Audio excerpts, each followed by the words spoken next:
But parents, can we have a talk for just a quick moment? Your call to raise the next generation is not a side assignment. It's a holy calling, a divine commission. One that carries not only immeasurable influence, but also the weight of eternal responsibility. One day, you will be held accountable to God, not for how successful your children were by worldly standards, but for how faithfully you stewarded their spiritual formation, their character, and their God-given identity.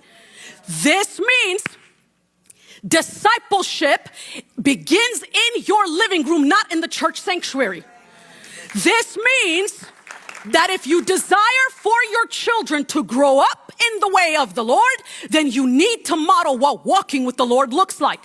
This means that if you want your children to grow up with an appetite for the things of God, then you will have to model what having that appetite for yourself looks like.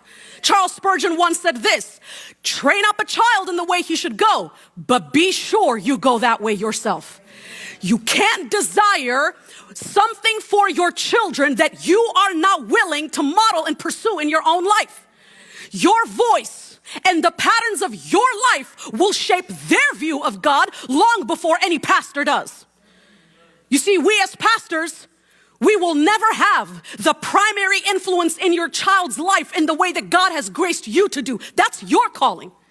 Now, we can partner with you, and we can partner with what God is doing through you, through prayer, through spiritual counsel, through encouragement. But the primary source of influence, of guidance, of direction, of formation can only come from you. We can't be outsourcing spiritual growth to youth groups, youth camps, and Sunday school classes.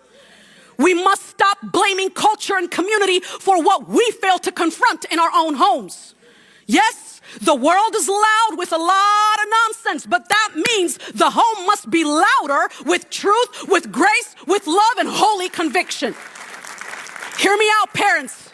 And I say this with a lot of grace and love. You are not just raising children, as Psalm 127:4 says. You are raising arrows to be launched into the world that desperately needs light. And your home is that bow. Your discipline sharpens them.